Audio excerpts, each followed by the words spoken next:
Welcome back, everyone. So for today's project, we are going to start working on the garage here. I have been dealing with this garage for a while now, and what we've got is a number of problems.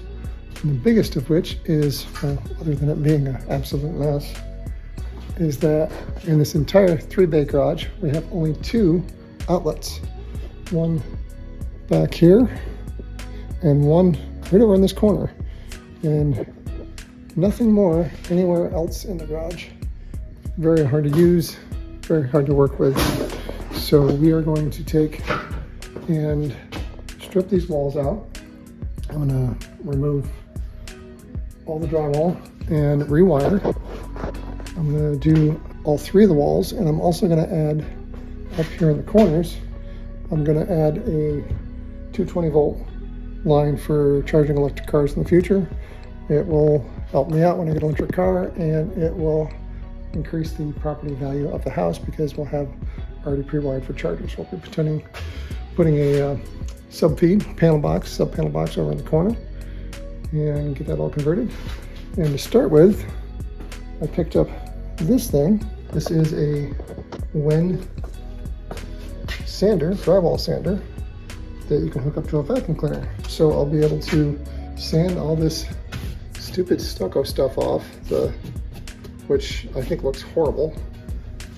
Plus it is a magnet for fingerprints, especially dirty ones. There's dirty fingerprints all over this wall that you just can't clean because there's no way to clean it, even with a rag because of all the bumps. So we're going to sand that off, and then hopefully after sanding it'll expose my screws and I can take these panels off without losing all the drywall. If not, I'll just replace it. But we've got some bees to deal with, some holes to deal with. But we'll get those all replaced. Get some real lights up in the ceiling. As I mentioned before, the lighting in here is horrible, no outlets. To install a garage door opener, somebody at one point put those little adapters in to lights that are in the ceiling. We'll get those replaced. And it should look a lot better. But the first step is to hook this thing up, and it came with a hose that doesn't fit a shop vac. So I need to convert this over to that, and to do that, I'm going to use the 3D printer. After a quick trip through Tinkercad, I have a adapter made. It's really just 2 cylinders connected together. So we've got our 3D printed part. I think it turned out pretty well. And now perhaps we can solve this problem.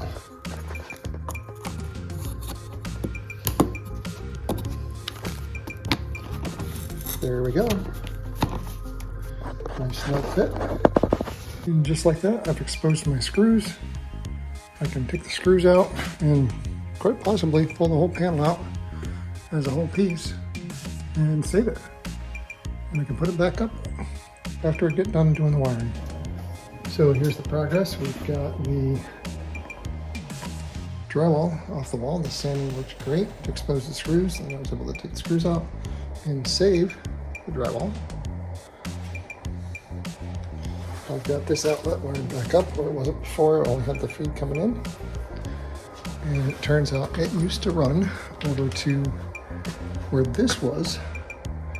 Somebody at some point had run this wire along the ceiling all the way over, along the ceiling all the way over to light switches over there, God knows why. But I have wired it back in. I've added an outlet here.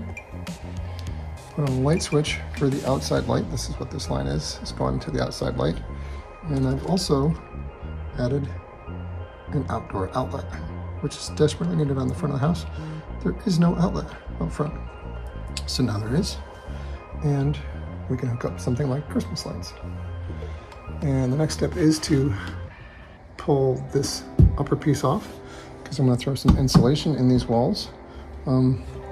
Yes, it's garage. Yes, it's exposed to the outside, but a little insulation will help. with the heating bill, and the warmer this room is, the warmer our bedroom will be up above this room. So here's the progress. We've got insulation going up, and that'll, the warmer I can keep the garage, the warmer the rest of the house will be, because there's always heat loss into the garage space. And so we're gonna insulate. I've added nail plates. Always a good thing, especially when you're dealing with 50 amp wire behind a stud, so there's no way of getting a screw into the wire. So those are good. And I need to take this piece off so I can continue running my 50 amp line through there. I've got my secondary outlet installed with a light switch for the lamp post outside, and a new 50 amp line run here, mounted at the top, or excuse me, the bottom and the side, nice and stable, not going anywhere. And as soon as we finish doing the insulation, we can start putting up the drywall back on the walls. So for here, I need to get my 50 amp wire through here, and my sub panel is going to be under this cabinetry. I got to pull all this stuff down, get all the stuff out of it, which I'll do after I get my wall done and can move all the stuff over there. We're going to put that behind all this mess, and I need to go straight through this way.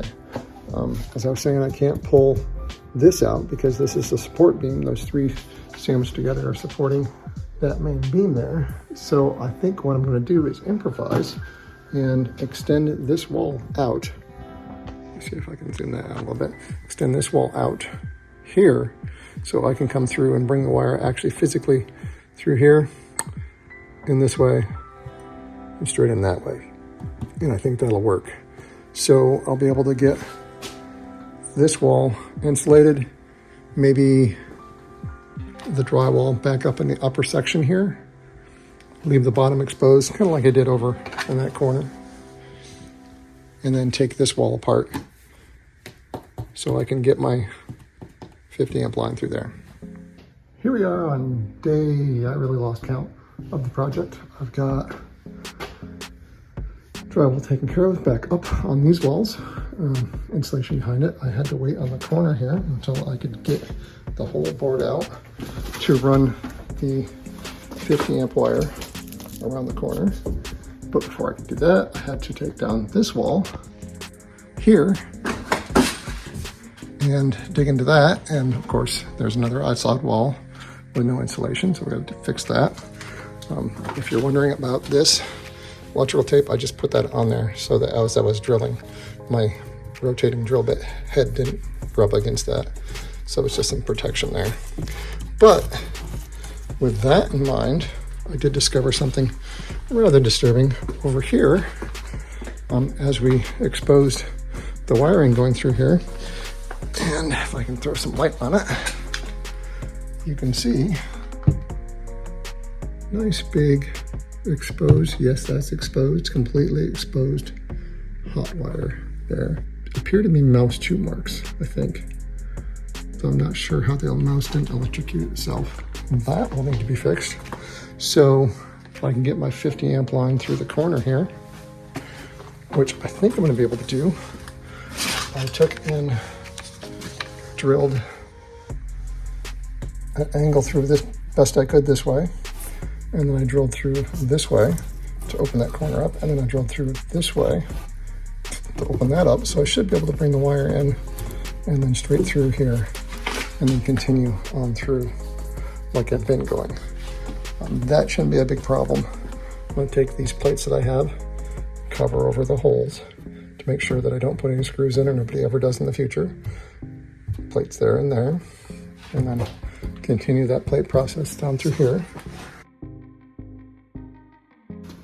And that managed to pull through without too much trouble. It was a little struggle, but we got through. Wire's still in good condition. Got some rubbing there going on, but it's not through. And got all the way through to here. I'm not going to put it through these last two because of that. I need to somehow fix that first. This line is going to be replaced. I'm going to run it straight from the panel, the subfeed panel, put a whole new line in and just disconnect this line here that's coming from the old power feed in. And we got the first coat of mud on.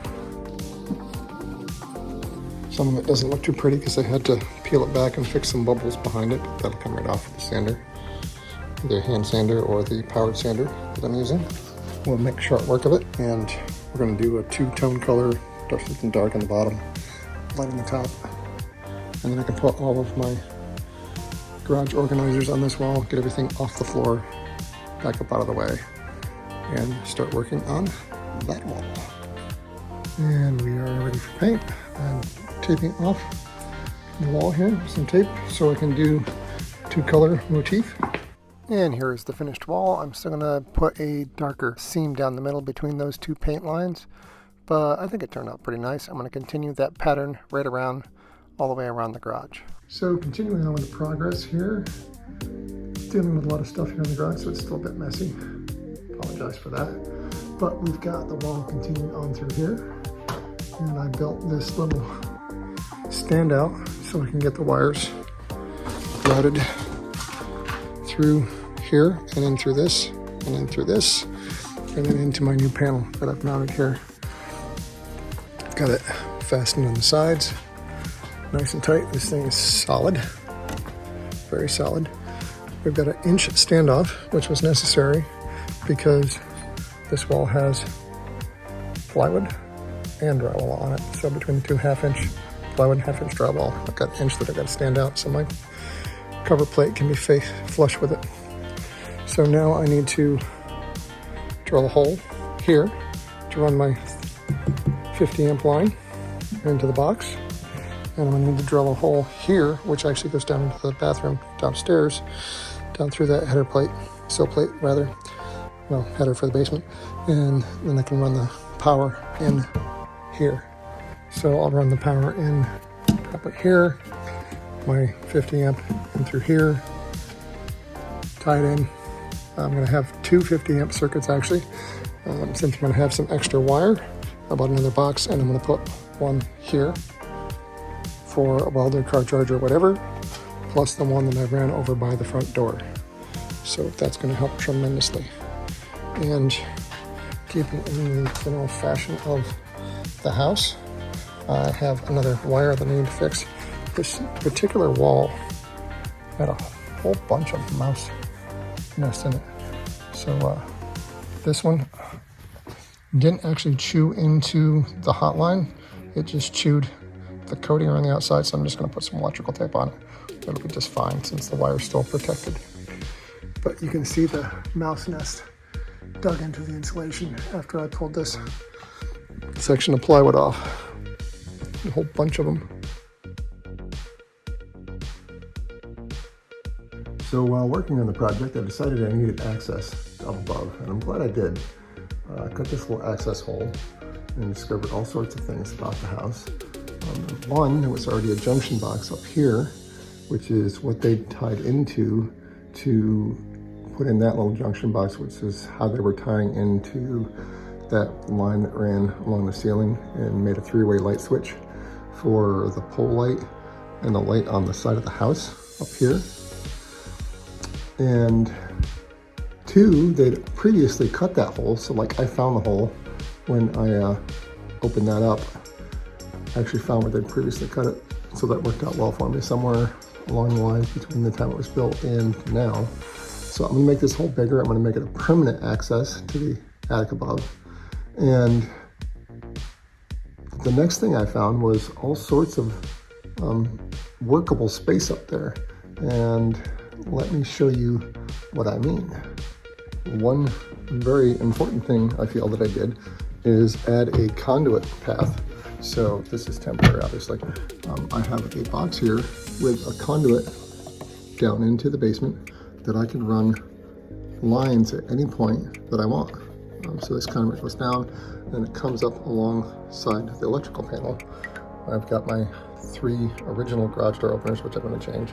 And these 2 are wired down through the conduit.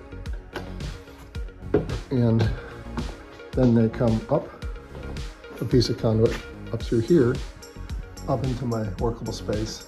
and then I have it running up in there and then coming down to the garage door openers, easily accessible. And I'm gonna wrap those up and make them look cleaner. But for right now, that's just a quick, easy way to get wires to the garage door opener without having them stapled across the ceiling like they were and just looking awful. Here's an example of the one bay that's stapled like that. This bay, I'm removing the garage door opener completely and the garage door and making 2 entry doors. That'll look better, cleaner, allow us to get lawnmowers and stuff out. And then these 2 bays will still hold the original garage door openers style openings. And then we're gonna have regular lights replacing the existing light fixtures all the way in each of the 3 bays. As soon as I stuck my head up through the hole I made, I found that this space here, this actually is the backside of the master bathroom. So I have access into there, and then the other direction I have this, which is the backside of the bedrooms. And that's gonna allow me to run some Ethernet drops, all my doorbell wires, power to the outlets for the garage door openers. So there's lots of good workable space here. And what I was not expecting is if you follow that all the way to the end wall there that you can see and then turn left, there's a secret room. Huge space here along the side of the house. I'm not sure why this is made like this or left like this, but there's a big open space here. I don't know if I'm ever going to do anything with it, but it's there. This is your bedroom right here? Right here, on this wall. Oh, I was about to say. And it's just Could make your room bigger. good. By about, well, I'm standing right here. So, 6-7 feet worth. There's some nails. That's the bedroom wall, and that's the outside wall. Don't poke yourself with a nail. And the last thing I'll leave you with is the main electrical panel that we've got wired up here. This is my mains in. This is coming from 100 amp service feed from the main panel. It's not active yet. I don't have it connected on the other side, so I can, touch stuff without dying, which is always nice. And currently, there's a big shortage of 100 amp service breakers. Like, you can't get them, and if you can, they're like $200. 60 amp breaker was cheap. I picked one of those up temporarily. We're going to stick those in. The most we're going to draw in here at any given time is going to be 55 amps. So this will be just fine for now. Place for another car charger here, plus the one up in front of the car up there on the wall that I installed. So even if we do get an electric car, still it's gonna be like 55 amps, somewhere in that area. We've got the 60 amp coming in, that'll be good. We've got circuits for, and I don't remember exactly which ones. I'll be able to tell when I turn them off and on and get them labeled. Circuits for outlets here. A separate breaker and circuit for a garage freezer there. And a separate breaker for, and I added another box for this, for the garage door circuits, which is also going to tie into the lighting circuit. And I've run a line down through and over for a switch over there. And I'm also going to run another line, and I've got room down here for 2 more, just to feed off the movie theater, which is in the basement down under the stairs there, down on that level. So I'm going to keep everything in this side of the house powered by this guy. Just because that main breaker panel is really stuffed full, and having this separate 100 amp subfeed, once I get a 100 amp breaker, is gonna open that up. Wiring really isn't all that difficult. You just gotta make sure you follow the rules. For a subfeed like this, you have to have 4 wires or 2 alternating hot lines, your neutral, and of course your ground, and they have to be on separate buses. So I got all my grounds over here. I've got my neutrals on these 2 bars, and then my 120 and 120, or 110 and 110 rather, on each side of this, giving myself the 220 volts. And that's all there is to it. These guys are real simple. They just tie right in here. Screw into the plates. Screw into the plates. Your hot lines go into these. Pretty straightforward. Never be afraid to try something and work on it. Search online, you can figure out how to do it. The biggest thing is just jumping in head first and working on it. Make sure you are safe, follow the safety precautions. Of course, I can touch this because I know there's no power here. I have worked on these with power. Like if you need to replace a line like that, if you pull the breaker out, you can pull that out without touching anything hot. Now that this is out, there's no chance of power being on that, so you can work on it. And these just pop right back in, and then you can flick them on to give yourself power there. So as long as you're careful and safe, you can work on stuff like that.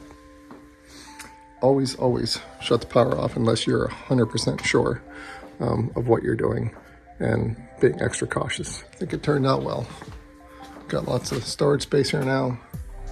Place to hang bicycles. Place to hang tools. And we got room for the car.